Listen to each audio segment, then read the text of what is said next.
Good afternoon, ladies and gentlemen. I'm your host, The Lost Chevalier, and you're welcome back to the SCP Foundation. Let's read a random SCP, shall we? SCP-102. Object Class Euclid. Special Containment Procedures. SCP-102 is currently in the possession of Marshall Carter and Dark Ltd.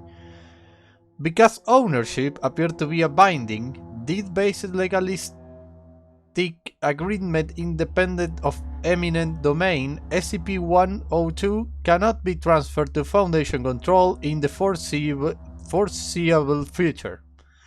Description. Oh damn it, I almost died. Description. SCP-102 is a pair of standalone condominium-style beach houses located at redacted. Currently owned by Marshall Carter and Dark Ltd. Throughout the use of a dummy corporation known as Geyser Housing Associatives and rented to MC&D members as a vacational home for those with discerning taste in the eclectical adventures of privileged life, the two share similar properties, although that expound. SCP-102/1 is the house on the left, number redacted. When a person whose name is not on the lease for SCP-102/1 enters the building, its interior appears as that of a crumbling empty house, with the prose body of the current leaseholder just inside the doorway if the house is occupied. Forensics tests on materials recovered from within the house show it to have been abandoned since the mid to late 70s. All photographs taken within SCP-102/1 corroborate this, regardless of the lease status of the photographer. However, when the leaseholder of the house enters via the front door, they find themselves in a fairly normal and well-kept condominium decorated with nautical theme.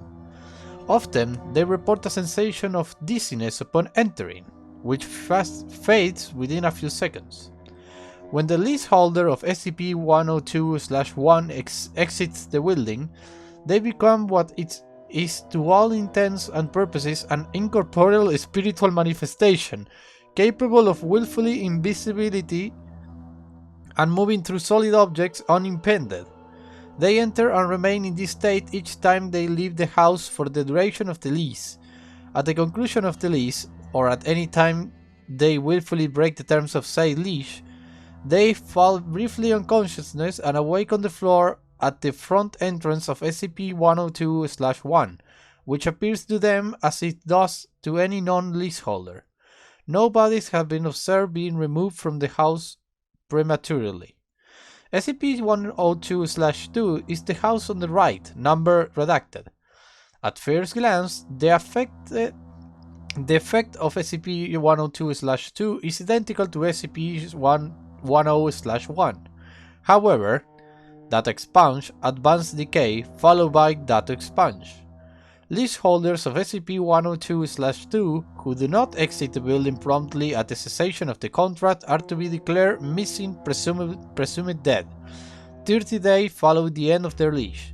Leaseholders who do exit the building are to be administered a regimen of steroid-based enhancers to counter the that expunge itored constantly for signs of physiological aberration.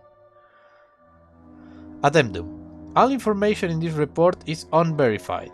Though details are considered from multiple sources, the content of this report was taken from interviews with D-Class personnel number 102070869. Death sentence, rape and murder. 1033654, life without parole, aggravated sexual... Oh, okay. And 336... Why does it... That sentence redacted. You could redact all the other things. There was no need to say all the other things. All of whom were frequently tenants of SCP-102/1 prior to incarceration. It is theorized that the may use of SCP-102/1's effects to commit that expunge. See interview logs 102/1/2/3 for full transcripts.